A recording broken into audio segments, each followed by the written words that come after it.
War Rapport family. I'm your host, Caesar Walker, and you know I got my squad with me. Joining me is Ike Jones, Mike G, B Will, and of course, I'm C Dub. Guys, we got a great show planned for you. Hey, man, I'm ready. I hope you're ready. Without further ado, let's get into the war room.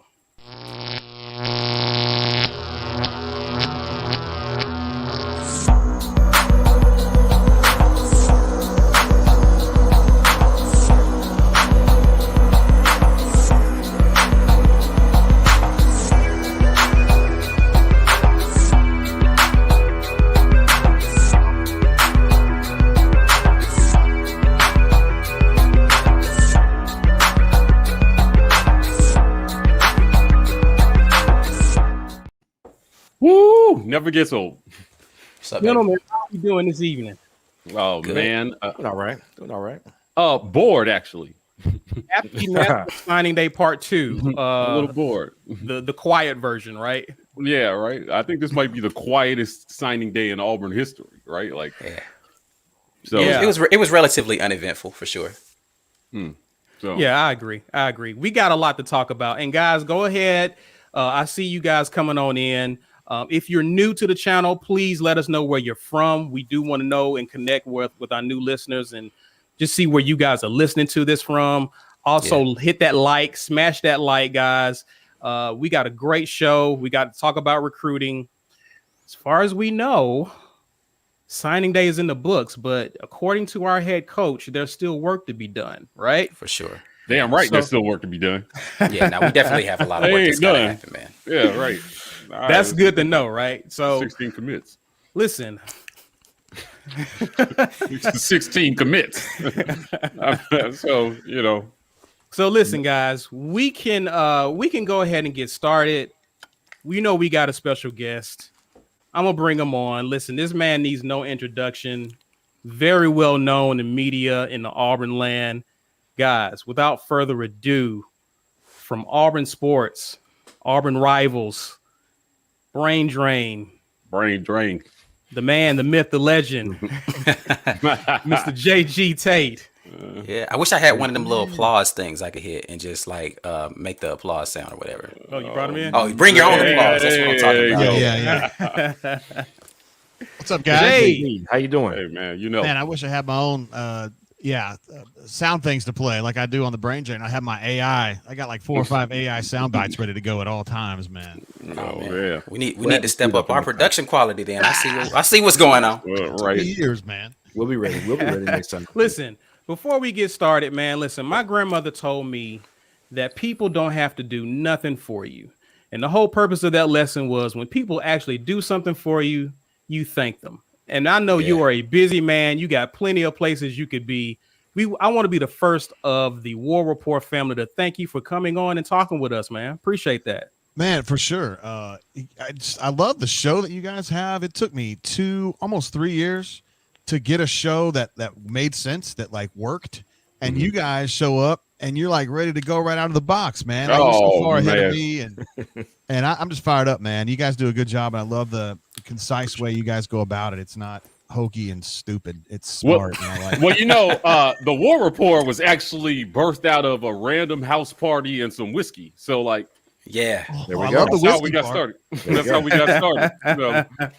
That's good stuff. Good stuff. Everybody keeps asking what you're drinking tonight. Now we already kind of talked about this off air, but I guess that's a thing that you do is you introduce a drink to people or something. Yeah, usually when I'm on my show, I have a bourbon of the night, which last night when we did a show was this Rebel Yell Distillers Collection. And I still have it up here in the studio, so might as well keep drinking it. I don't know. It's delicious. Man. It's about $30 at the ABC here in Alabama.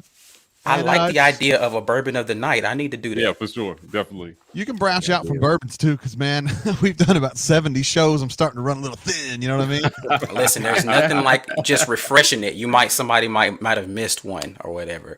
We got a new member in the house, man. Appreciate Joe G for turning in. Yo, JG's Talking on about the show. G's, Joe G, man. We got Yo, JG. yeah. There's a new Joe G. We got Mike G. Mike G. Yeah. I know, man. Welcome. Where are the wheels? Wheels, where are y'all at? So just initial thoughts, man. As we wrap up signing day, what are your initial thoughts? about the signing class, Jay? Well, you mentioned earlier, I mean, 6 guys signed today. It's weird to think that in a February signing period, when we used to have 24, 23, 25. Right. Heck, back, man, 10 years ago, they would oversign. I remember Tubb had like 30 at one time, and here we are with 6, man. The world has changed a lot. When Muschamp was here the first time as defensive coordinator, I think this was 06. This is back when early commits were kind of just coming along. And he told me, this is back, I think maybe Brad Lester might have been the guy to commit early. He's one of the first really early commits. And he said, this is going to be the new gig. And little did he know it would be signees. I mean, we had no idea at the time that you would start signing in December, but he was right about how the recruiting schedule was going to get moved up and moved up and moved up. And, man, it has changed so much since 2006. And, heck, in the last 2 years, just with the early signing period, it's changed it so much. There's almost no drama. Right. Now, That's true. Yeah. Well, JT, you mentioned Brad Lester. We're actually bringing him on the show to do a player interview. So Brad's coming on to talk to us about some of the work he's doing. You just be giving away the stuff too early, man. And we are, for me, I asked a question that I want to ask you about, players hitting the transfer portal and then how thin this signing class is. And I just wondered, is it that Harsin is an unknown and kids aren't buying what he's putting down, including the guys on our team? Or what do you think is at the crux of this kind of exodus of players mixed with the failure to kind of bring in, numbers in this class? Yeah, nothing about this is really surprising to me, I guess, because they moved Gus out a little bit late, I thought. And then this whole search was just an absolute I've never seen anything like it, and I've been covering Auburn for 22 years now, I guess, and I thought I'd seen it all until this last search. It was crazy. It's like you had the real search, and then you had like this parallel search that people thought was real, but it actually wasn't. Very strange situation. And so Harsin doesn't even get going until the end of December, and the class was already not going well. I mean, even when Gus was here. Right. So it's like Harsin's got to pick up the pace from a bad class anyway. Jeffrey Lee was saying yesterday, our recruiting ace at auburnsports.com, that like 140 of the Rivals' top 150 players were already signed. Right. So, I mean, it's not like Harsin go out there and unearth some 5-star gems. They're gone. They're off the board. So I think it was a tough situation. At this point, you just try to take kids that have some upside, and maybe later down the road, attrition might end up having a bigger impact on this particular class. But you've got to assume they're going to be better next year and the next year and the next year, and it happens. Can we talk about that? Because I think a lot of people aren't even aware that this coaching staff is actually behind in terms of 2022 recruiting, right? They do have a full year, but the competition, the Georgias, the LSUs, the Alabamas, they've been recruiting some of these top kids for at least 2 years. So in your opinion, man, what can this coaching staff do? Of course, you can put a good product on the field. That helps. But what do you think they can do to start making up ground? They just got to have those relationships, man. You got to build them. I mean, Zach Etheridge has got to go out there and do that. Cornelius has got to go out there and do that. Schmedding's got to go out there and do that. They got to get in there, and they've got to be somebody that these kids remember and somebody these kids trust. I think it's going to be tough because Harsin is just not a known quantity. I mean, he's been in Boise. He coached a couple years at Texas, but, man, that was a long time ago. I just think that kids in Georgia and Florida and Alabama and Louisiana, they don't know him. And so it's just going to take time to try to get to know him. I think that he is going to be a better head coach recruiter than we've seen maybe at Auburn since Dye, because Tommy was so and Chizik was not very good and Gus was not very good. So I think Harsin is a guy who can go into a home and kind of charm these folks in a way that the other head coaches can. I mean, Gus just didn't have that. There's no doubt. I mean, I like to go to Waffle House. It goes a little bit better at that for Harsin. So I think he's got some ability. I really do. But, man, like you mentioned, so much inertia for Saban, for Kirby Smart, for the Cajun Cookie Monster. I mean, those kids know that guy, you know. You got to fight that. You got to fight in. Well, it's interesting that you say that about going into a kid's home, right? We had Courtney Taylor on the show for an interview, and he's training kids now, as are a lot of former players from the Tuberville era. And he told us a story about a kid named Emeka Egbuka, who is the number 1 wide receiver recruit in the class of 2021. 2 years, I mean, the short story is 2 years ago, he called Cody Burns and said, hey, I got this kid. He's going to be the next big thing, right? Didn't get a call back. When he did talk to him, Cody was like, we don't usually recruit the Northwest. And then we ended up offering the guy, but we had no chance with him because we didn't start forming that relationship that you talked about 2 years ago when we had the inside scoop on him. Right. Yeah. So, Harsin talked about a lot of different things. So it's interesting to hear you say that, he may be a little bit better at making these connections with recruits. But what is your general feeling about how this staff is going to recruit? I mean, they didn't retain Travis Williams. A lot of us were disappointed with that. I think it hurt us in recruiting near the end of this recruiting cycle. But do you get the feeling that this staff as a whole they're going to be good recruiters? Well, one thing I want to mention, T. Will. I mean, I've known him since he was a player, a young player coming out of Columbia, South Carolina. It did hurt him a lot. And Trevin Wallace, Wallace, that's who I was going to mention. The crown jewel of Kentucky's recruiting class. That's Auburn's guy. I mean, if T. Will stays, that's a slam dunk. Auburn's got him straight away. So there you go. There's one you lose right there. I think the staff can be good. I really like Zach Etheridge. I've been following him ever since he left Auburn as a player, and I just have a very high opinion of him. The guy that intrigues me the most is probably Cornelius Williams, and I'll tell you why. I think Auburn, the last 5 to 10 years, has done a very poor job of recruiting the state and Phoenix City. They've lost some kids out of Phoenix City that they should never have lost. That's my hometown. That's my hometown. Yeah, there's really good players there, really good talent. Yeah. And Cornelius is a guy who's from Birmingham, played at Hoover. He recruited the state for Troy for a number of years. I'm hoping that he can go in there and kind of start fighting harder for the kids in this state and not concede everything to Alabama. I just felt like at times, and it really stung me, the Auburn Opelika area.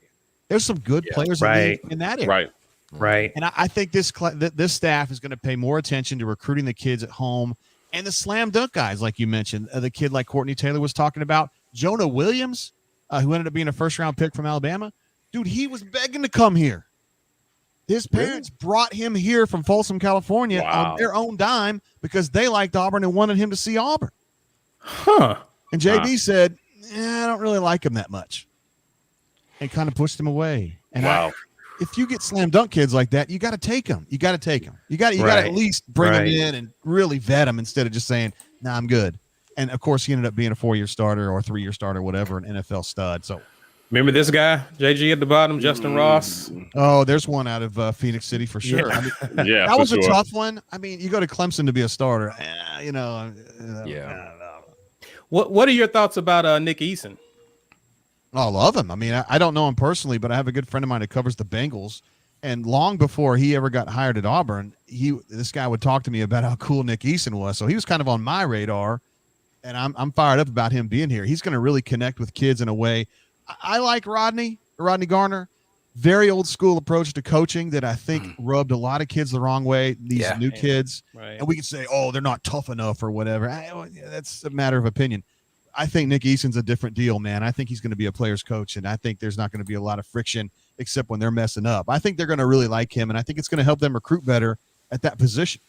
Well, Rocker had a reputation as a lazy recruiter, right? Great. I don't like lazy. I don't like that word, but yeah, maybe not giving his all. Yeah, not giving his all on the recruiting trail. So, not his passion.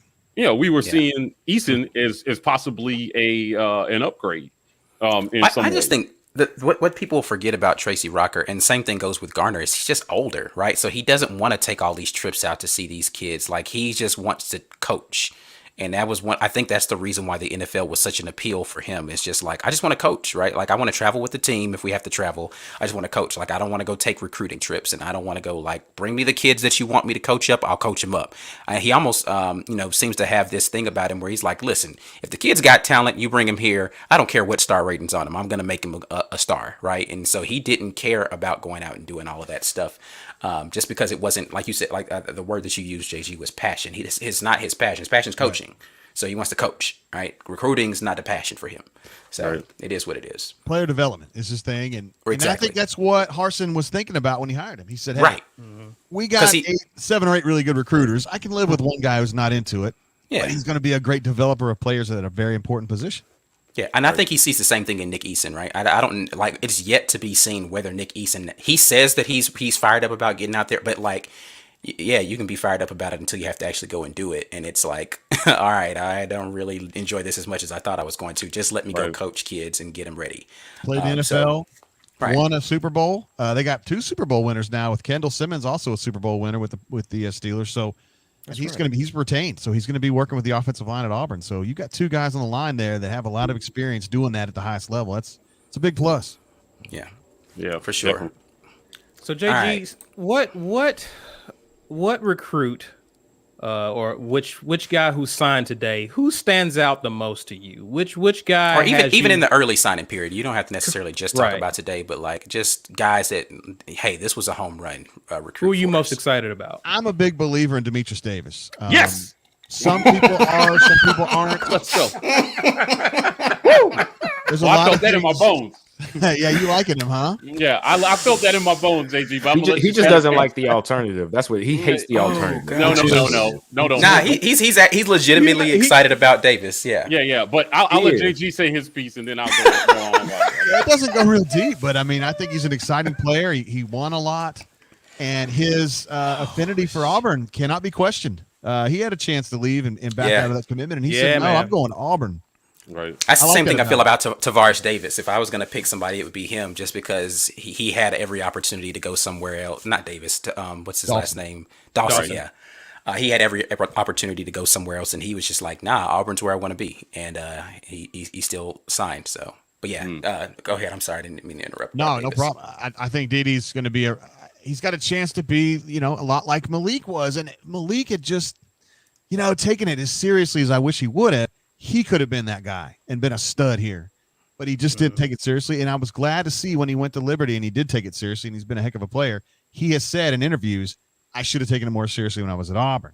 I don't, Didi ain't going to have that issue. He's in here, man. How much of that though do you put on the previous coaching staff? Because it seemed like there were some patterns there. And I'll tell you why I'm excited about Demetrius Davis, right? Like this kid, his highlight tape, a lot of people watch highlight tapes and they focus on the end result of the play. I'm watching the fundamentals. You completed a pass, great. How did you get there? Did he set his feet, right? Did he have good pocket presence? And his tape is as solid a tape as I've seen in quite some time for a dual threat quarterback. He does almost everything well, and he's over 70% completion percentage. But when you watch his fundamentals, it's not hard to see why. He completes 70% of his passes. Now, at the alternative, right, the guy that we do have came in with a 57% completion percentage. And when you watch his tape, he does a lot of the same things in high school that he did in high school in college. And we have an interview that we're dropping with former Gus protege Chris Todd, and we asked him a question. Yeah, but I say we can say it now because it's the next interview that's dropping. Right. Yeah, we talked to Chris and we're like, Chris, what do you see? Because he's actually working with kids as well too. And he said, Mike, we don't do a lot with throwing motion. We primarily focus on footwork with a lot of these kids. So in asking, I'm like, well, how can everybody see this, but then he still has all these issues after 2 years with his footwork? And he was stumped. He didn't have an answer.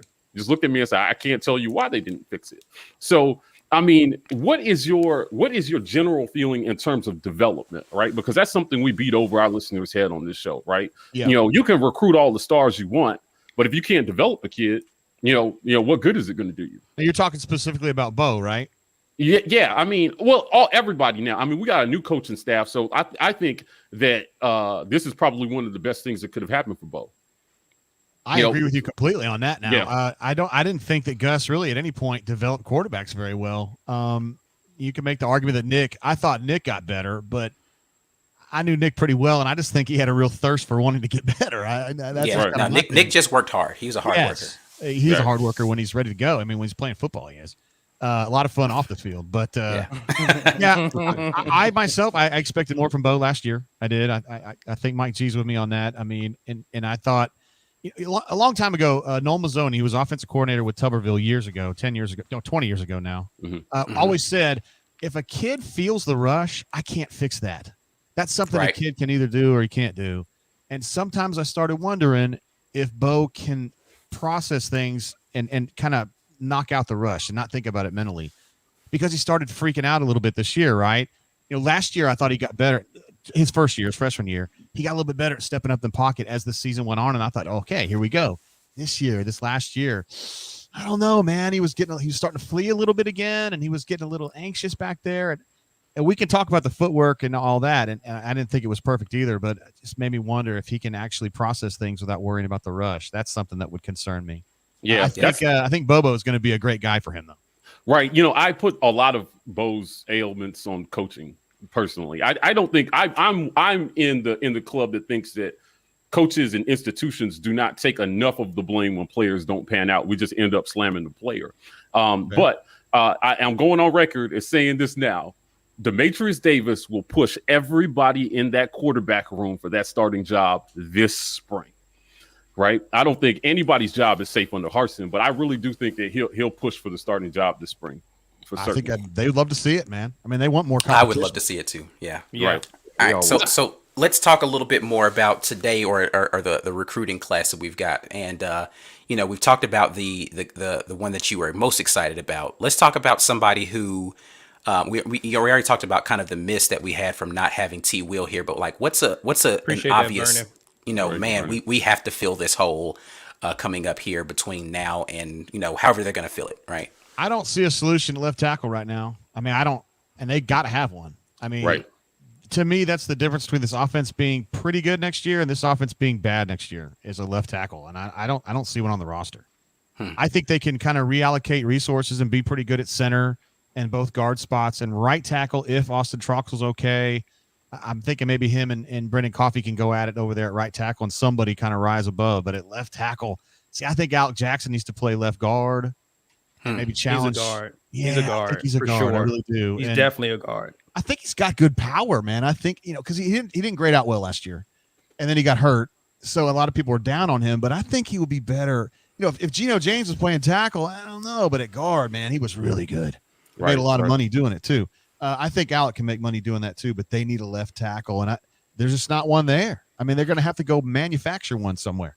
It occurs to me though that we are actually like an injury away from everybody having to shift and play out of their natural positions. That's what it feels like, right? Like in terms of depth. Yeah. We get an injury right at left tackle. Now all of a sudden we're putting together a makeshift line where people have to play out of their natural positions. And that's something that I've been kind of bemoaning in terms of development. It seemed like we're one deep at most of the critical positions on the line. So I agree completely about left tackle. Yeah, the way Coach they have P, not what's handled up? personnel. Shout out to Coach P. Thanks for joining. Also, shout out to Vernon Speaks. Yeah. He's huge. He's been on my show too. He's awesome. The personnel allocations at offensive line have been unbelievable. I mean, they signed a kid today, Colby Smith. He's the first high school offensive lineman to sign with Auburn since 2017. Yeah. Amazing. It's impossible. I mean, it's almost like you have to do that. You have to mess that up. I mean, you can't just accidentally mess that up. Right. Well, let me ask you a question. Does he project as a right tackle or a left? Do you know where he'll probably? What do you think he'll probably end up? I was thinking right, but we'll have to see again. That begs the question: where's your left tackle coming from? Is he at Lehigh right now? Is he at UMass right now? I don't know. They're gonna have to find somebody. Well, with that, Jay, so I wanted to jump in here because, like you said, we haven't signed a true tackle since 2017. High school. Yes, right out of high school, yeah. So with your proximity to the program, you see what's happening. What were the weaknesses? What was it, the dynamic that kept Gus's administration from being able to go to a high school and say, listen, we need you. You're a great left tackle. We know everybody else wants you, but we want you to come here and actually be able to land the guy. Just the situation, offensive line coaching. I think that's honestly what it comes down to. I mean, Herb Hand had some very strange assessments. And, JB, I like the guy a lot, but, proof's in the pudding.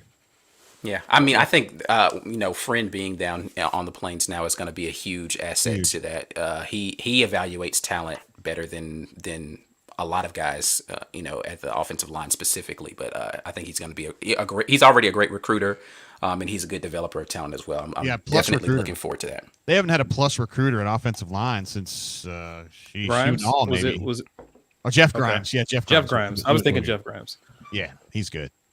Wow. That's a long time ago, man. I mean, Yeah. And in this league, you better have something at offensive line, man, because DD or whoever's going to be, they're not going to thrive with this patchwork line business. It's just Right. Well, and that just brings me to the position behind the quarterback, behind the O-line, running back. As it currently stands, we have three scholarship running backs when you count the movement of Devin Barrett back to running back position. Apparently, the kid from Mississippi will announce. It's believed he'll be for Auburn. Yeah. What are your thoughts on Auburn going into the season with its running back depth? Well, I'm a big Tank fan. I mean, I bet you guys are as well. I think he's a hell of a player. One of the best I've ever seen. I mean, he's a Carnell Ronnie level kid in my mind. He's more like, to me, he's a better Ronnie almost. I liked Carnell. He's kind of a dancer more so. And Ronnie was a straight to the point kind of guy. And absolutely, Tank definitely brings the pain to the collision. So I love that about him. But you need more than one in this league, even as tough as I think Tank is. So you still got V8 blazing. Mighty Mouse is ready to go. Yeah, he's kind of a guy that different people see different things with him. I don't think he's a number one, and I don't think he's Ontario McCaleb. He's something different. Yeah, he's definitely a higher. And I don't think Gus knew how to use him properly. Like, he was trying to do the speed sweep stuff with him, and and they were trying to figure out whether or not he could be a feature back early in the season between the tackles. I just don't know if they knew a way to deploy him properly. Like, they wanted him to be agile, and he wasn't. Right. He's a straight line. Straight guy. line. Right.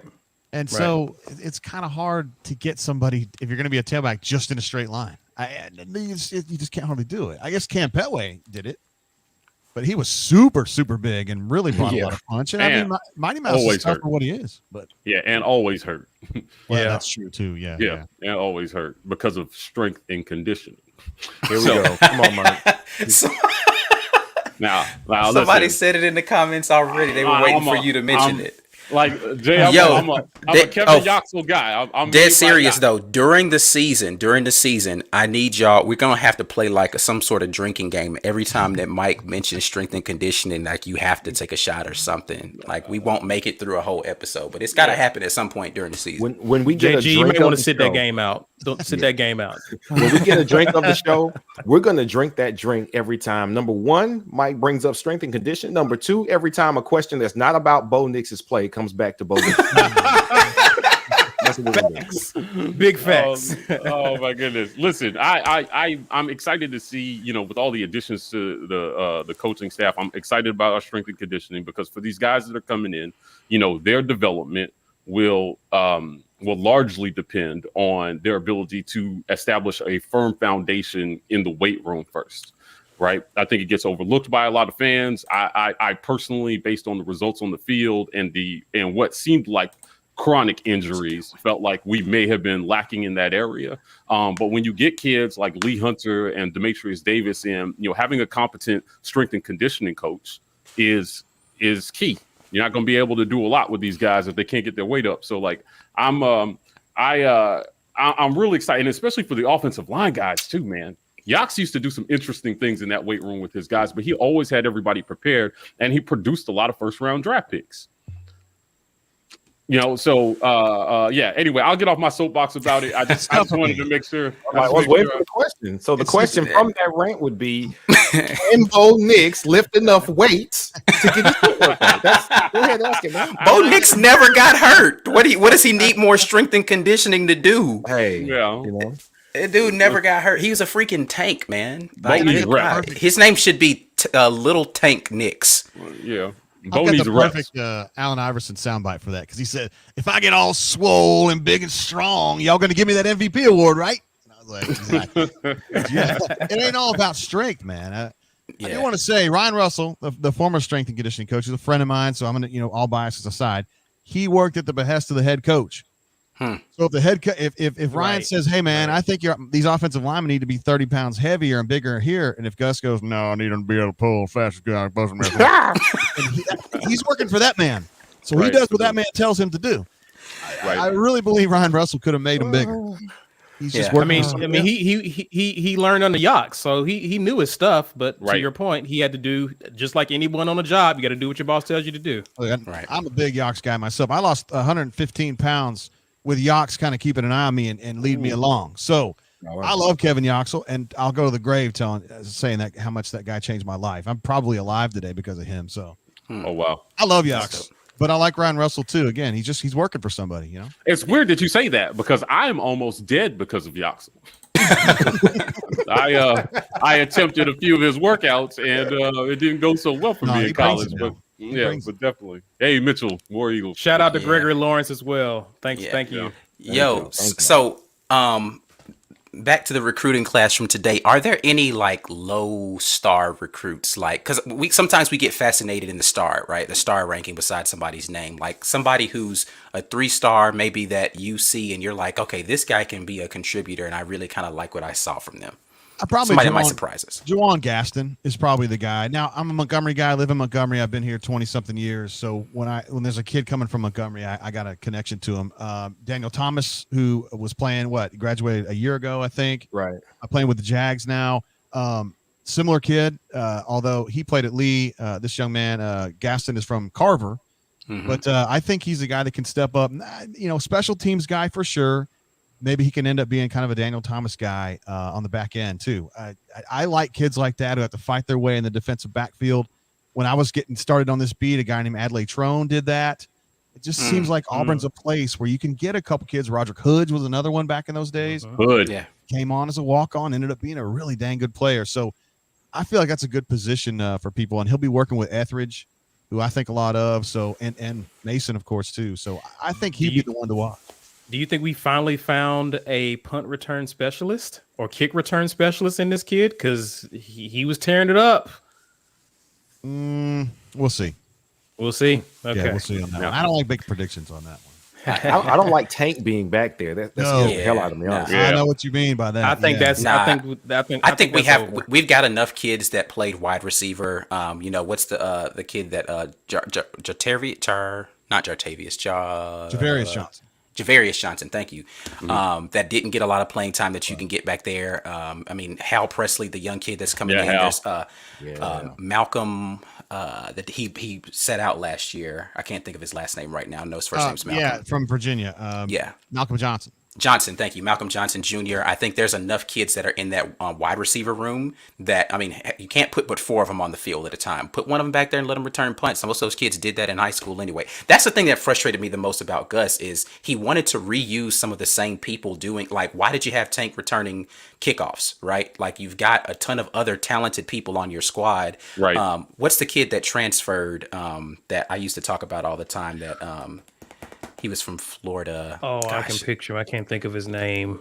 Yeah. He entered the portal this year He too. just entered the portal, yeah. But I hated the fact that he couldn't return points because I felt like he was a Matthew super Hill? guy. Matthew Matthew Hill, Hill. thank you. Yeah. From outside of Atlanta. Yeah, I just got frustrated with like seeing him as a dynamic athlete, but never seeing him actually get into the game. Why not put him back there to return kicks? Like, I just don't understand stuff like that. Because Gus didn't trust him. I mean, clearly, but I just don't. He's a dynamic athlete. Let him go out there and make a play for you. He tried everybody but him. I just didn't get that. But whatever. But yeah, we're in here right now. JG Tate, man, appreciate you taking a little time with us tonight. I'm gonna let the fans get in here and get some questions if they have any for you tonight about the about recruiting. One thing National before we Signing get Day. there, though, as far as the guys that signed today, Aku Leota, the defensive end from Northwestern, I think that's Yeah. going to be your diamond in the rough right there. I mean, he's not really that rough. Okay. Yeah, That's- he only playing. played 8 games, but he had 4 sacks. Right? Yeah, Like, he led them in sacks. that's crazy to me that he was not even a full season's worth of stuff, but he had more sacks than anybody on our team last year. I think he can come in and help right away, man. I don't know if he's like super good, but he's going to be at least solid, and that's a plus. Yeah, so definitely Agreed. looking forward to seeing what he's going to do. Edge rusher has been an issue for us for a few seasons. So someone who's just kind of a natural guy that gets after the quarterback, sets the edge, is something we've needed on this team for a while. Yeah, agreed. Let's Somebody see here. seeing while Someone we're waiting on asked- some questions here. Hold on. Someone let me said just- something about what about But Tight what about ends. tight ends? Let me say this really quickly. If you are still here tuning in with us, thank you so much. Make sure you're smashing the like button for us. Subscribing to the channel does a lot of beautiful things for us. It keeps us energized, number one, but number two, it lets us get more opportunities to have great conversations with people about wonderful things involving Auburn. So you guys make sure that you subscribe to the channel.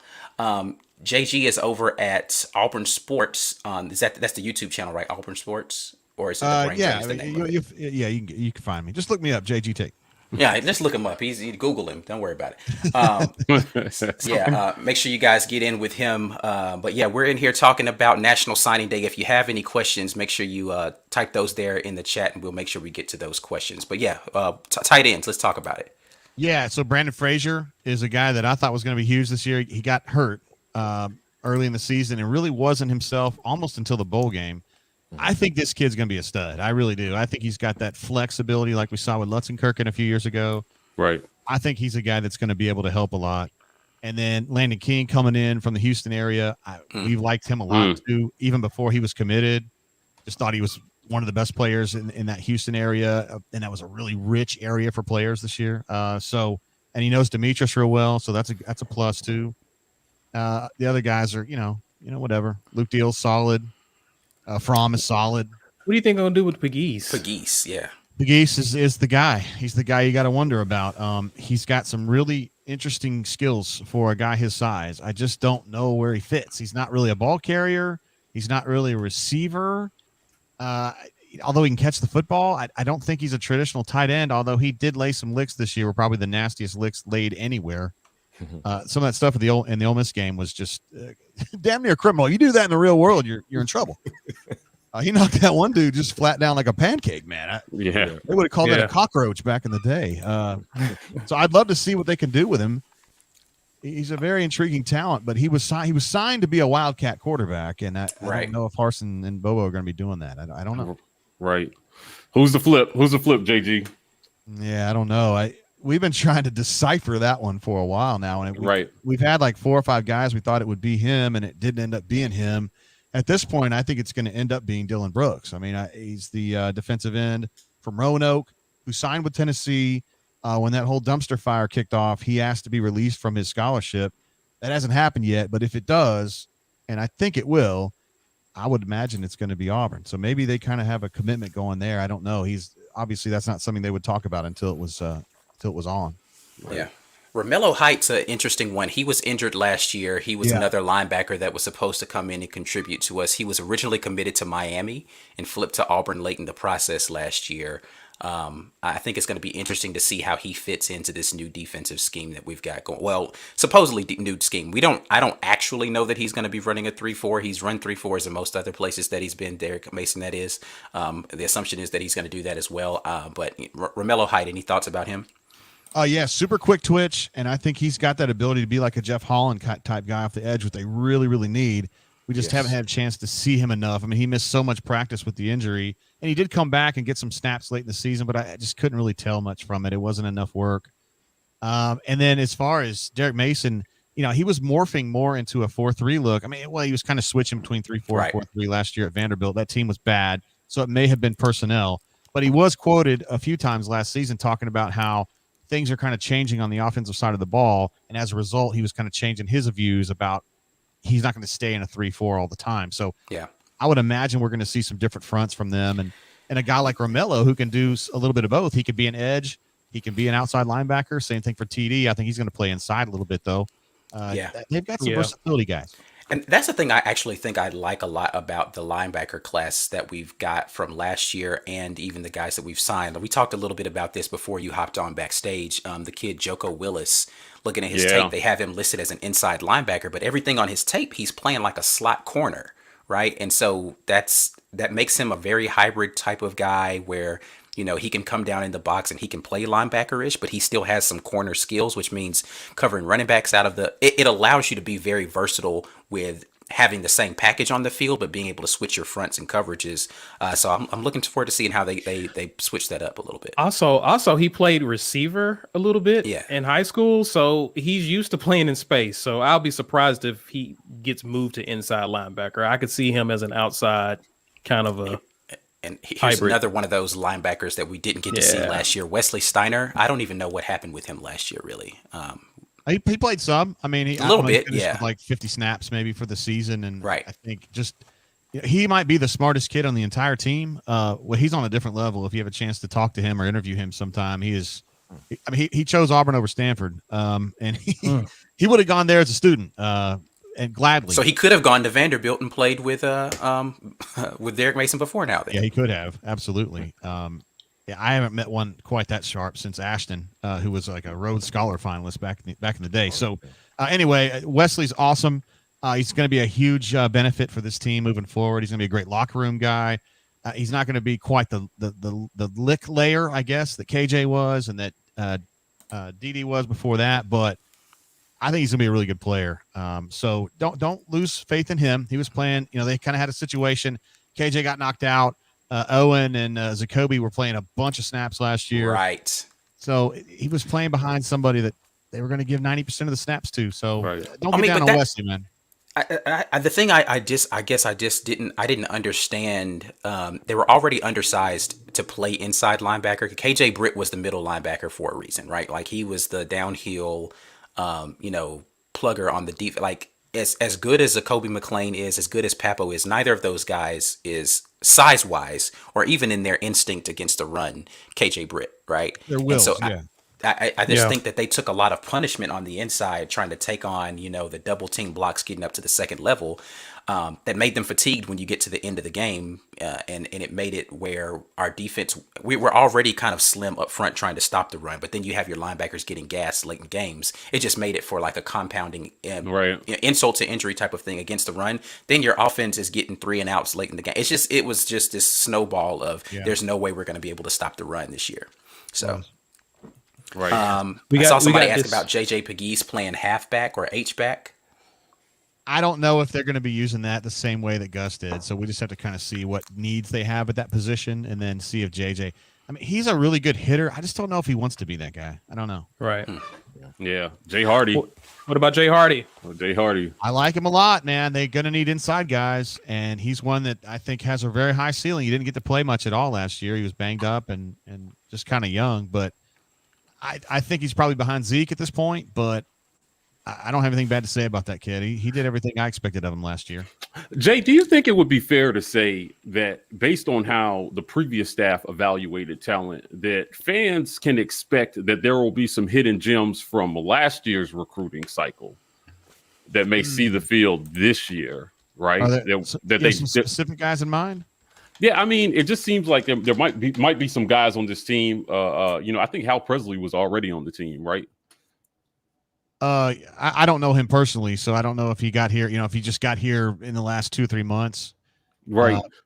But yeah, I mean, he's a guy that I expect to be a special teams guy right off the bat. Mm-hmm. We'll just kind of see where he fits in after that. Yeah, I mean, it just seems to me that the best guys weren't always making the field. Okay, now that's fair. And we get back to Matthew Hill. I mean, right. You look at Canyon in the bowl game. I was like, who is that? And where has he been? We were thinking that too, man. Right. Yeah. All right. Where's this kid been the whole time? So are there any more Canyon types, right, that maybe didn't see the field at all last year, that they're going to feel like 2021 recruits? Yeah. I mean, so a lot of the fans. We talked about the linebacker, Wesley Steiner. I mean, he's one. A lot of people don't know who he is. Like a casual Auburn fan probably didn't even notice he was out there. What about Jeremiah Wright? I mean, another kid that got probably 50 or 60 snaps. Right. They signed him as an offensive tackle, but they love him as a 3-tech now. And if Derek Mason's going to go to a 3-4, he might be a great zero technique guy. So that might be a hidden gem right there that jumps out to me. Yeah. Caden Bridges, Kamal Hayden. Caden was a signee today. Hayden was an early sign. Caden was originally, as of last week, committed to South Alabama, was going to head there. And so when we talked about people flipping, like I was wondering, like, is this the big flip that everybody was talking about? South Alabama flip? Like, I know, man. We were thinking the same thing, like UAB or South or Troy. I mean, come on, man. You do that and you move on. You're quiet about it. You don't. Right. Yeah, we're going to flip somebody from South Alabama. Right, yeah. I mean, no disrespect to South Alabama. Of course. My apologies. My daughter goes there, so you don't want to disrespect them too much. But, yeah, I get it. Yeah, we got a question here about Cam Riley. Yeah, I don't know as much about him. Again, he was one that I think was miscast, and I don't want to rag on T. Will here because he was his position coach, but Cam was like on the goal line package for about the first half of the season and never did anything. And he didn't look like a guy that's going to help on the goal line. He's a thin guy at this point in his career. I didn't understand why they had him out there, number 35, and I just don't know. I think a lot of him. We kind of know Cam. We've talked to Cam outside of the arena for a few times, just kind of run into him around town, and he's awesome to talk to, and we're pulling for him. I just don't know where he fits in. I mean, he's going to be a linebacker for sure, and I like him. I just thought he was miscast last year. We see a lot of people asking about J.J. Evans and Shale. Good God, I'm going to pronounce this dude's name wrong. Shale Garnett out here. J.J. Evans was somebody who his tape, I loved it last year when I saw it. He just seemed like when I look at evaluating wide receivers from their high school tape specifically, I look at a couple of things. They're not going to be super crispy usually getting into their routes, but just like their ability to high point the ball if it's going to be a contested catch situation. I look to see if there's guys that can do that. And then I look to see in the open field, whether or not they're running away from people, right? Like, because again, I've said this on previous shows, you can't really coach speed. And some people just have game speed, right? Like everybody's not going to be Anthony Schwartz, but some people just... You're not going to, like, Jerry Rice was one of those guys, my favorite player of all time. Jerry Rice was one of those guys who, if you clocked him, he wasn't very fast, but you just didn't see people catch him in the open field once he got past you. Mm-hmm. And so I just evaluate wide receivers a little differently. Saying all that to say, when I looked at J.J. Evans taped, he didn't necessarily look like he was a burner, but he looked like he was going to be a guy who could get those, like Seth Williams type contested 50-50 balls, a big, powerful receiver. We never saw him touch the field. So I just don't know if that's because Seth was their guy for that and they didn't need another one. Kobe Hudson got a little planned. I don't know. Any thoughts on JJ?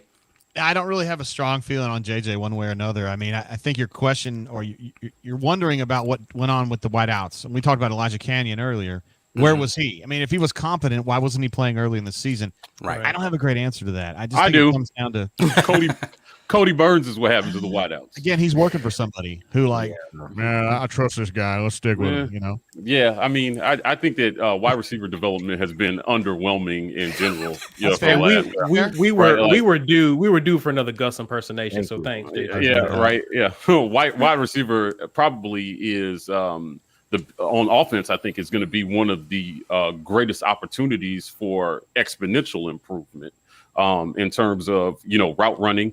It just seemed like we didn't take advantage of the middle of the field a lot. So I'll be interested to see which guys in this class that they identify as guys who can go over the middle and make a catch. It seemed like just a bunch of go routes, right? Or bubble screens or I'll say this, and this is from me going back and reevaluating some tape from this year. I do know that I probably did not give enough credit to the difference in the route tree combinations that they were trying to run early in the season. Right. For Auburn this year, I mean, we saw a lot more slants this year. Some square in routes that happened a little bit this season.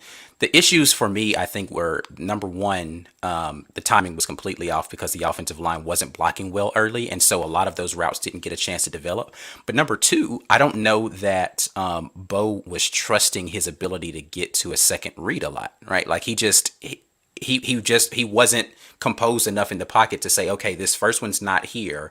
Let me get to my. He was really a one read and go guy for the vast majority of the season. You saw flashes of it every now and then. I think I talked about it in the post game, where I saw him go to his second window on a route. Like the route wasn't open at the first window. He pumped it and then he waited for the second window. You just didn't see that a lot. So the route tree did evolve.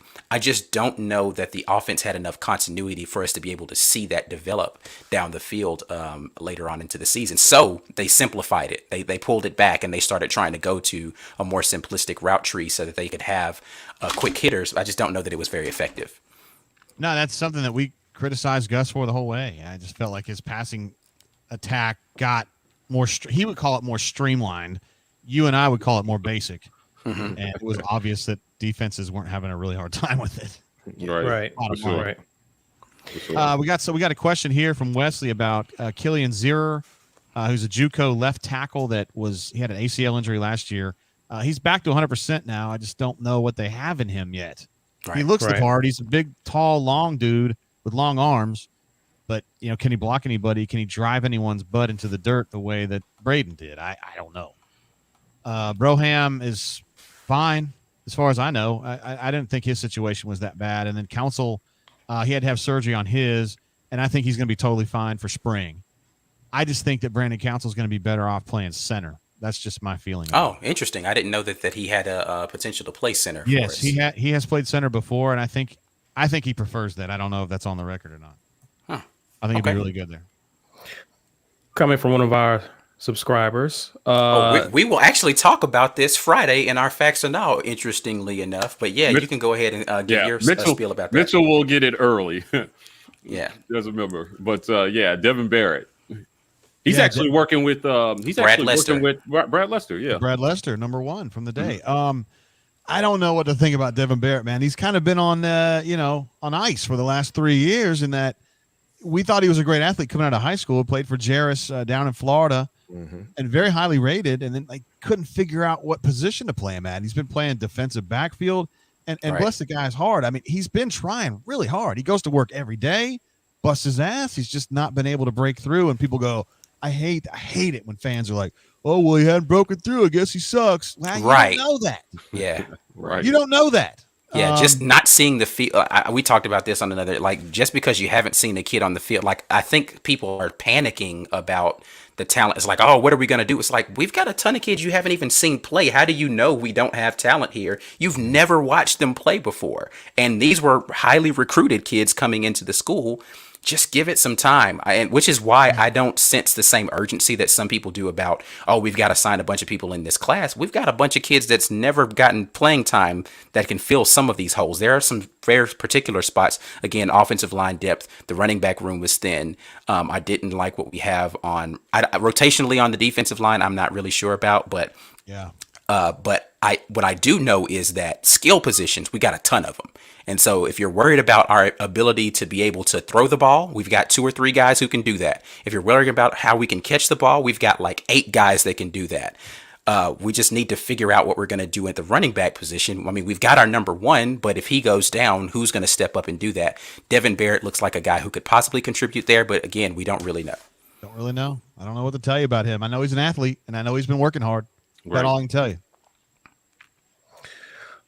Ooh, What about this question gets asked a lot. Yeah, A lot. People. Right. I think there's a contingent of people who just really believe in Garnett, and they want to see him get an opportunity to play quarterback. I don't know if that is a lack of trust in Bo Nix that puts it there, or they've just seen something in his tape that says, "Man, why isn't this guy?" I don't know which one of those it is. I don't know how Shea Garnett's going to break through with Bo here, and we've And already Davis. talked. I mean, me and Mike G on liking Demetrius Davis.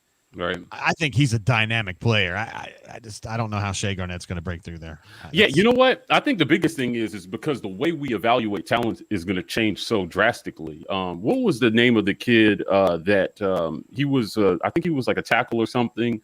But he essentially said one of Parsons' first things he did was reach out to this kid, and he was like, "Yo, I didn't think Auburn wanted me because they never reached out to me." His name is escaping me right now, but he came out. I read the article on it, and he just said, Harsin reached out. They're really interested, and it just seems to me like the way that they're looking at talent has already changed so drastically that I expect a lot of wide open competitions in the spring here. Right. So this kid Shale Garnett, he may have, who knows, based on how they were looking at talent. Right. If this kid has got a legit shot, I actually am in the small contingent that believes that Bo's experience is not going to play as big a factor in who starts.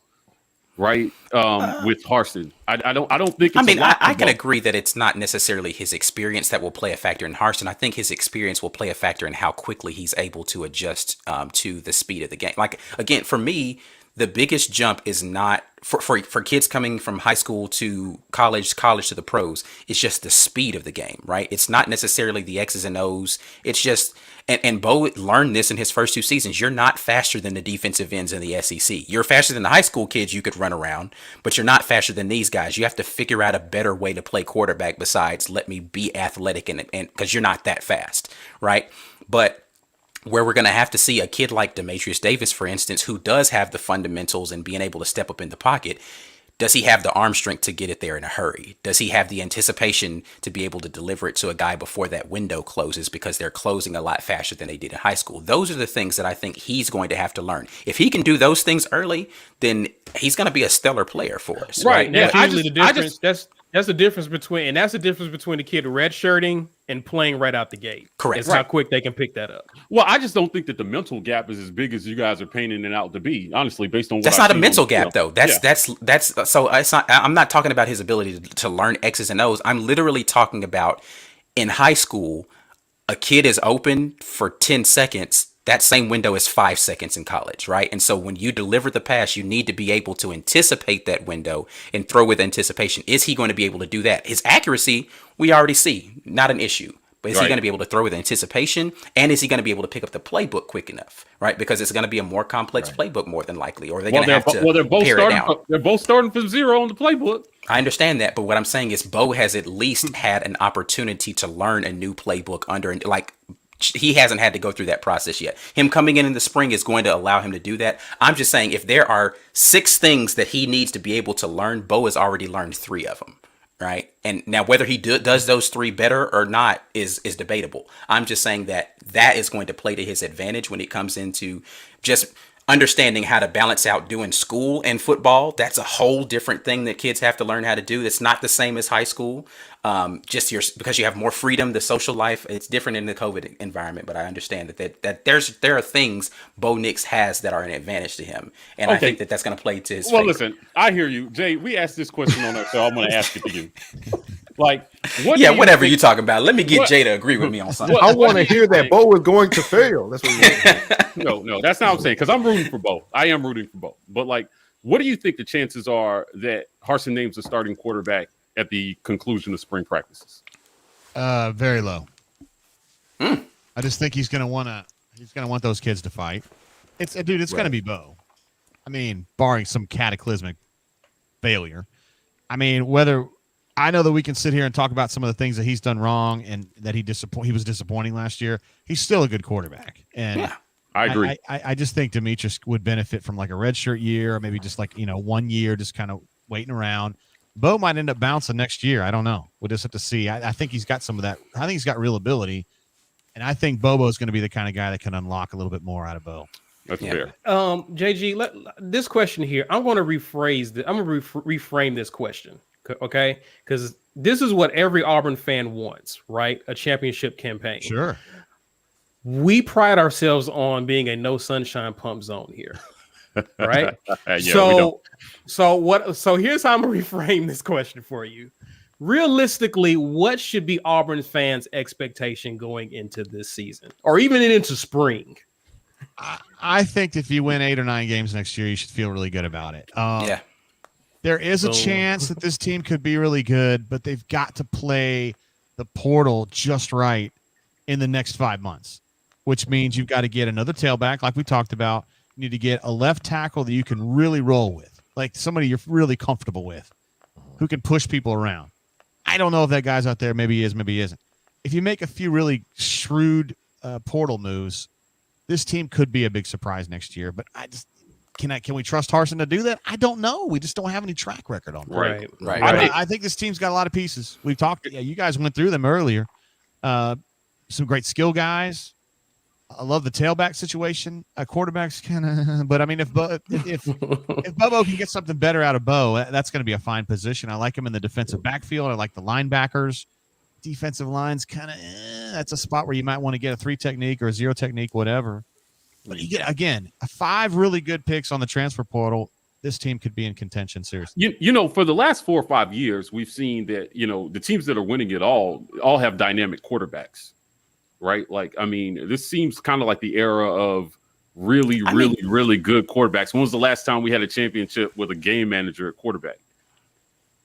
Probably some Alabama team. Yeah, some Alabama team. like 10 years ago. Last year, apparently, the McCarron? Alabama quarterback was a game manager. So, last year was the last time we saw that. No, he wasn't the game manager. He's pretty good. I'm okay. That was facetious. Okay, yeah. Yeah. Okay. But do we all forget the whole pre-Iron Bowl thing where Bo Nix was like he manages the game really well for them? Oh, Like, yeah. we forgot that already. Okay, forgot about that. It was a Yeah. good joke. It just sailed. It's not a good joke if I have to explain it. It's a terrible joke if you have to explain it. I block out things I want to forget, so I wanted to forget that he said that. But to me, this question, and before we move on to this question, I just want to say, because we are no sunshine pump zone, and you'll hear me say that more than anybody else. I like that about you guys, right? But this idea that we are every year waiting on a miracle, right, is something that I hope Harsin can kind of work out of what Auburn has been. Right? We kind of joke, but it might be a championship year because we probably won't be ranked in the top 25 coming into the season, and that seems to be when there are no expectations on this team has been when they have produced undefeated seasons and championship runs. And what I'm hoping to see in terms of development is some stability in the way that we coach and evaluate, right? So that we can just plug the next guy in and go. That's what Auburn has been missing. It's just like whenever we get a Nick Marshall or, a Cam Newton or somebody who's just a freak of nature, we go on a run. And the pieces around them are just good enough to allow us to do that. Right. And what I'm hoping is that, Mac Jones was, he was the third quarterback in that quarterback room at some point, and he probably statistically had the best season of all three of them.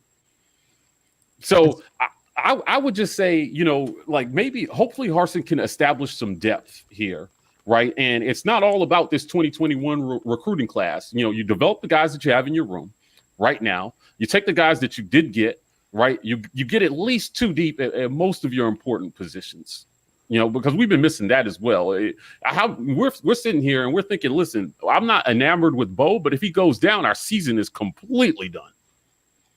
Right? That's what it's felt like. And I just like to feel like if one guy goes down, the season is not lost. Well, on offense. Right. Because I feel like Kevin Steele stacked up his defense pretty well. Sure. That's fair. Yeah.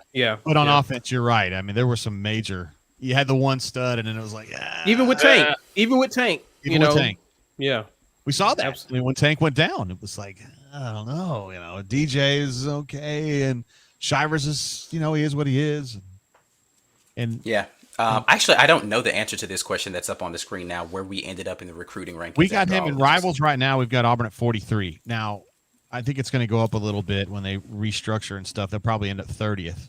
But, guys, it's not a great class on paper. I mean, everybody they got today was a 3-star. I mean, and they've got a whole bunch of 3-stars in this class. So, I've got them at 30 on Rivals right now. Okay. Very good. Yeah. So we jumped up into the top 30. Listen, that's for 16 recruits. That's not as bad considering where we were, last week? Yeah. Yeah. So it's not great, but my goodness, it was from where we come from.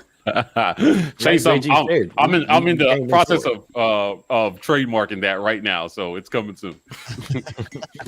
I like that. Yeah.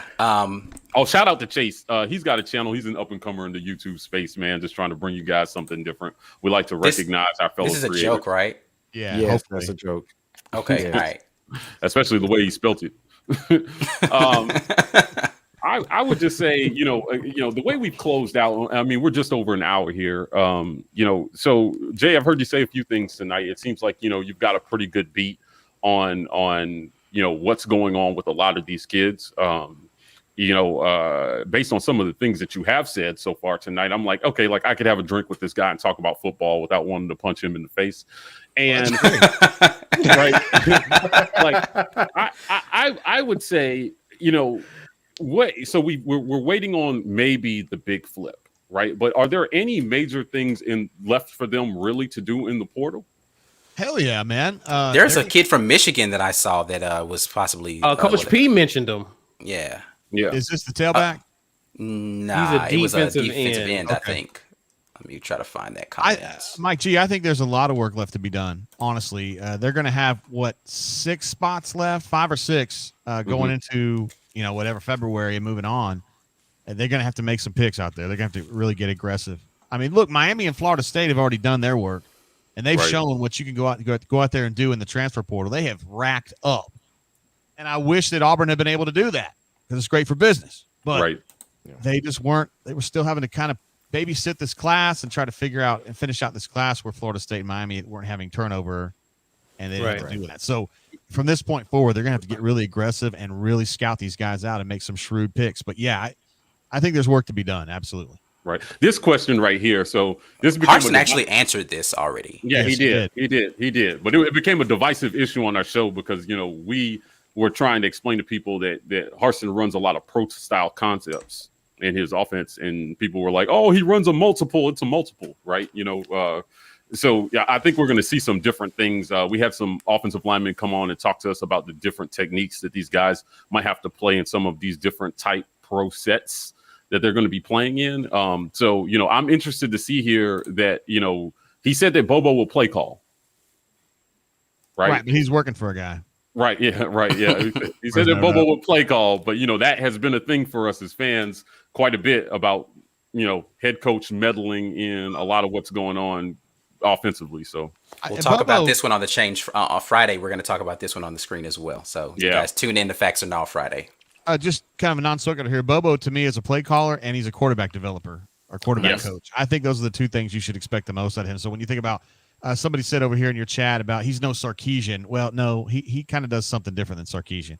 Sarkisian is more of an X's and O's, brainstorm kind of guy. I think Bobo is better as like a quarterback developer. And hey, man, Auburn needs that because I think there's a lot of potential to Bo. Well, so that's one of the things I've been saying a lot about Bobo is like you can say what you want to about the numbers that he was able to produce at South Carolina. What he knew how to do really well is put a game plan together and put guys who are talented in a position to make plays. Shi Smith was not the most highly recruited kid in the world, but he was a dynamic guy for South Carolina's offense because Bobo made sure he was going to get the ball in his hands often. That kid Harris, that was the running back, he realized he's a bell cow. He's going to put him in a position to put the ball in his hands frequently so that you can take some of that pressure off of Colin Hill as the quarterback.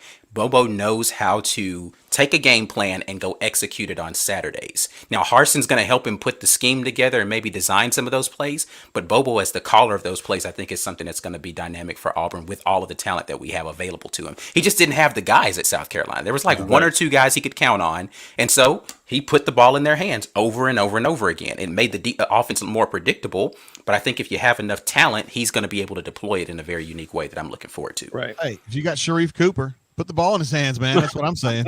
Right. Absolutely. Exactly. You know what's interesting, and what I'm also looking forward is because the way these guys actually evaluate talent, I'm kind of interested to see how many talented guys we see make position changes. Ben Grubbs talked about how he was in high school, he was a defensive player.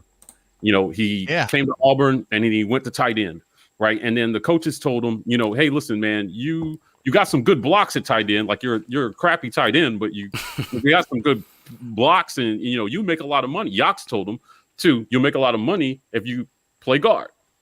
And we all know how that story ended for him, right? So I'm kind of hopeful that some of these kids, even if it's not their natural position, like Noah Igbenogany, I don't know if I said his name right. Yeah, right. I always get it wrong. That was pretty close. Yeah, wide receiver, and now he's making a lot of money in the NFL playing defensive back, right? Where those stories seem to have disappeared, from Auburn for a while, and I'm kind of looking forward to seeing what this staff could do, kind of recasting characters, right, that have talent, but maybe could be more useful someplace else on the team. Makes me think of JJ Pegues, honestly, but we'll see.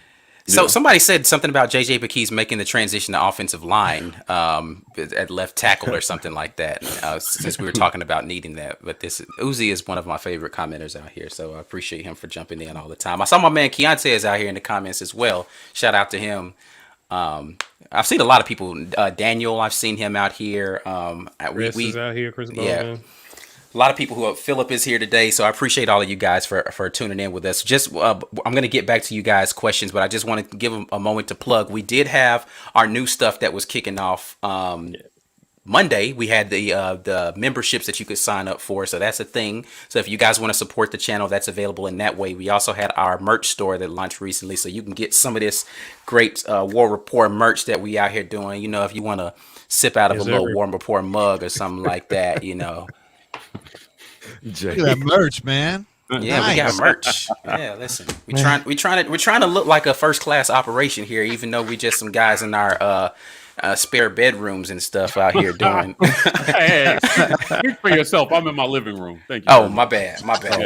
Which is this is a converted office. Thank you very much. Oh, all right, okay. My bad. So yeah, you know, but we're trying to look like, you know, upstanding citizens of the Auburn family doing big things. Good. That's what you guys are doing.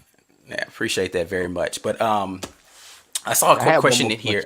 Oh, go ahead, man. No, yeah, you go to yours and I'll go back to the comments here. 22 years on the beat, JG. Yes, sir. You've seen recruiting transform over the last 22 years by a lot. Like we didn't even have recruiting services 25 years ago.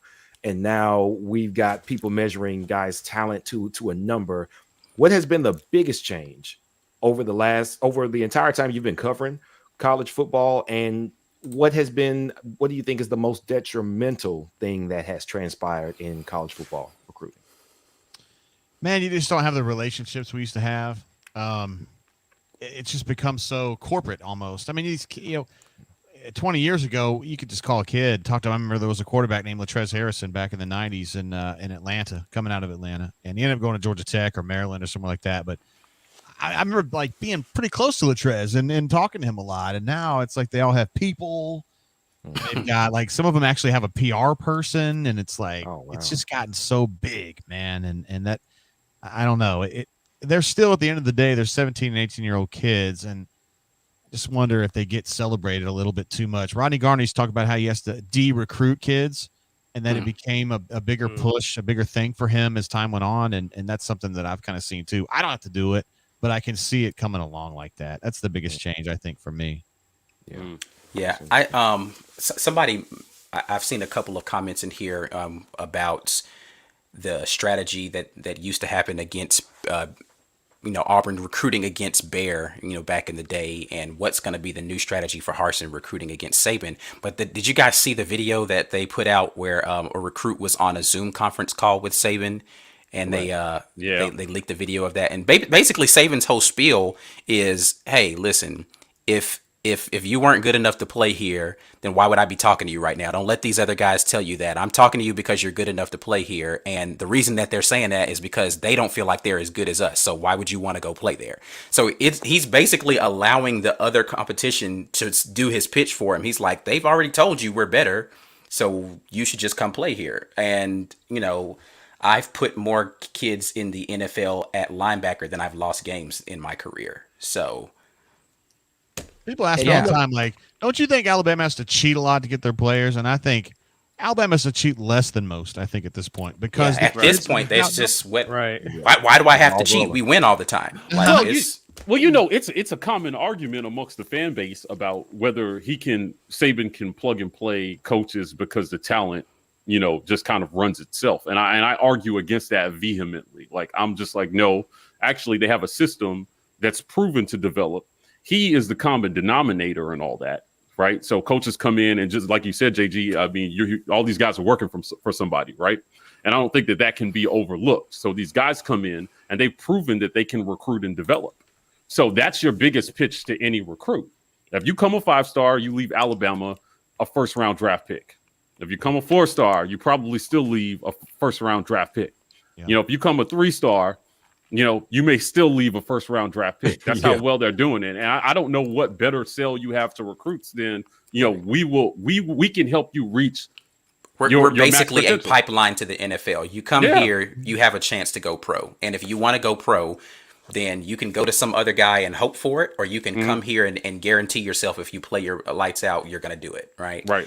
That's like the thing. Who was that? Which one of the guys we were talking to? I think it was CT we were talking to, Courtney Taylor was saying that, if you're on a team that doesn't win any games, Absolutely. then Yeah. it's a lot like people are going to dissect your game because it's just like, okay, well, why couldn't you get them over the hump in any of those games if you're such a great player? But if you're on a team that's undefeated or you barely lost any games, people are going to look over some of the deficiencies and they're just going to look for reasons to like you, basically, because it's like, well, you contributed to an undefeated season. You got to be talented, right? And I mean, that produces a lot of NFL bust, but at the same time, that is really what people want to see. They want winners on their team, and Coach Saban produces winners. In the same vein, this is what BP's doing in basketball. Okay, exactly. Yeah, he got Chuma into the first round, and then he got Okoro's a one and done. That's how he's able to get a kid like Sharif. That's how he's able to get a kid like Jabbar. Yeah. Proven developer, right? So the order is right. Like it's like you come in, you develop, and then you develop some more. You win, you recruit, and then you wash, rinse, repeat. And in that order. But, thinking that you're just going to go out and get all these 5-star guys, selling essentially nothing to them, hopes and pipe dreams. Please believe me. No, that you can't sell please believe me to recruits. Yeah. Show it on the field. That's what Emeka Egbuka said when Courtney brought up Auburn. He said, why would I go there? They don't know how to throw the ball. He's right. Yeah. He's right. I mean, it's hard to argue with that. Right. Oh, wait. There's a comment here that I want from a subscriber. Let's get used to seeing this. I just want to make sure we get that on the screen. That's all fair. We talked a little bit about Wilfred earlier. I just put the comment up because I saw the question about. Did you put this one up too, Mike? I think you glossed over that one. George, you're not invited to the cookout, George. Oh man! But we did talk about Wilfred's ability to possibly get some of those offensive line recruits that we had not been getting in the past. So I think we touched on that a little bit, but I did want to put the comment up because I saw it. He will get, mark my words, he will get at least 2 4-star offensive tackles in this next class. All right, absolutely. He's already got 4 of them interested in Auburn. Auburn's in the top 3, so it's not going to be a huge read. We took a stab at this one earlier. Definitely do believe the early signing period could taken some of the luster out of today's fanfare. You look at what Ole Miss today. Ole Miss was looking to sign one dude. I mean, and I think that's what you'll be seeing from Auburn next year. Auburn will get the bulk of its work done in December, and they're putting. I think they came in and they said to themselves, "Let me just evaluate what we've got. We're going to focus on 2022," and they got a running start in trying to develop those relationships for the class coming up. People say that they're calling this season a wash. I don't believe it's necessarily a wash. I do believe that the coaching staff thinks that we have enough talent to be able to do something significant here. And no, I cannot imagine Gus talking to a PR person. There's no doubt. Yeah. Listen. You was on the presser with Harsin today, and he talked about development. One of the things that impressed me, JG, was that he talked about development with coaches. Like, talk about he's trying to do what Saban is doing across the state in terms of not only developing players but coaches.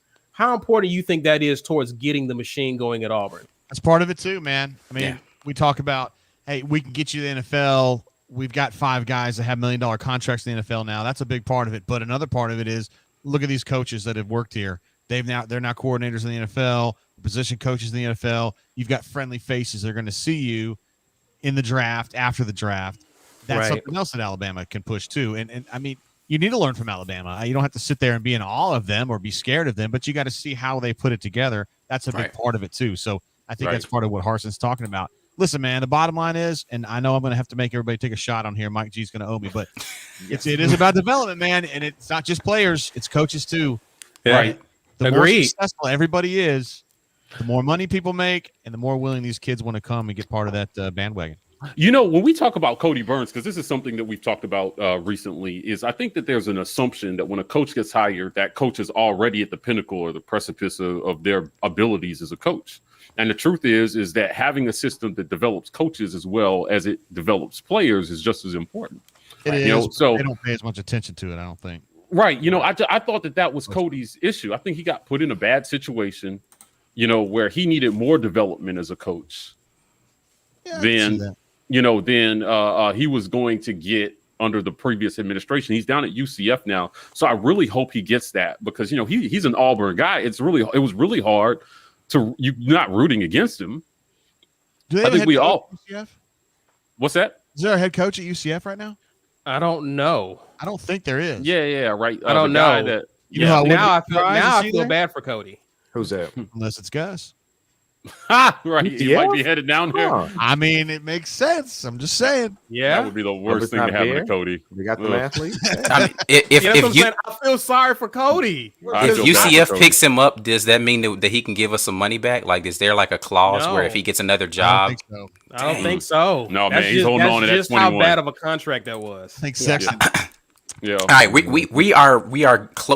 overtime. I'm going to sneak maybe two more questions in here. Run pass balance for the season coming up under the new regime. What are you guys feeling? I think it's going to be a pretty balanced offense based upon Very what balanced. I've seen. Probably a little more yeah. run heavy just on Yeah. the personnel. Like you have to give Tank that. Like Yes. if you have questions about your quarterback, then you've got to ride the running back, right? Like, Right. and I do believe that our offensive line, just from looking at the production from last year, is just better at run blocking. Like they're just better at it. The pass blocking is just not a strength of their line. So if you're gonna have an issue with being able to keep it blocked up for your passing attack, just go out there and maul some guys and let your Heisman caliber running back go out there and do what he does.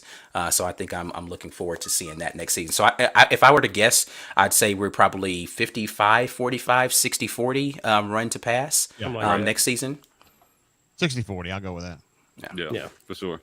Question here. Caesar put up, I guess. What does JG think about the quarterback commit for 2022? That is Holden G. I don't know how to pronounce his last name. I think a lot of him. He's a 3-star right now, but we haven't really gotten serious at Rivals about the 22 kids just yet. I think he'll be a 4-star guy. Got a lot of arm talent. Not a great runner necessarily, but you don't have to be. I think he's going to be a good one, and I think they got in early on kind of like a Jared Harper situation where Auburn picked up Jared Harper when he was a low 3-star. Right. In basketball years ago when he was just some dude at Pebblebrook and ended up being a real stud. I think that's where this Holden G kid kind of fits in. For sure. He'll be on the ascension. Awesome. All right. Well, we are definitely over time. Does anybody else have any other questions for Jay before we let him get out of here and get on with our night? No, sir. Thank you for joining us. Yeah. Thank you very much, sir. That's a pleasure here. I mean, I appreciate you guys taking the time to to invite me, first of all, and just let me speak my mind. Appreciate it. Yeah, Hopefully, we'll this is the welcome first back. of many. Yeah. Yeah, we'll I'm definitely here, try man. to I'm get you here back. for you. Sure. Cool. All right. Well, we are about to get out of here. Before we leave, of course, we already talked about this earlier. You all can, if you want to, you can support us by getting a hold of one of these YouTube memberships. We've got 2 levels. We've got some new stuff that's going to be dropping out there for you coming up again on Friday. We've got the next Facts or Not. But if you go ahead and sign up tonight, you'll get a chance to see that a little early. We've got the interview coming up with who is it that we got Monday, Mike? Chris Todd. Chris Todd is dropping Monday. If you sign up early, you can get the Chris Todd interview a little early. So that's going to be coming out here for you guys really soon. Of course, you can support us by going to the GoFundMe, saying you could just go over there and just give us money. Just decide you want to throw money in our direction. We will take it. No lamp dances will be provided. And then, of course, you can support us by getting some of this merch that we have in this here merch store. In case I haven't made it abundantly clear, the hat that I am wearing tonight, the blue cap with the white lettering, that is something I just did for myself. The ones that are on the store are the blue and the orange. We may do something later with the blue and the white, but hey, it's just for me for right now. Anyway, that's all we got. Caesar, what's up, man? Guys, continue to comment even afterwards. You know how we do. We build community. We're going to respond to the comments even afterwards, guys. So whatever you didn't get to say live, say it afterwards. We will respond and chop it up with you. And that's that. Signing off, guys. I guess you can follow us, like and subscribe, of course, to us on YouTube. Also, you can follow us at the War Report on Twitter and Instagram. And also, we're at TW Report at TikTok. This is Caesar Walker signing off with the fellas and JG Tate. And as always, War Eagle. War Eagle.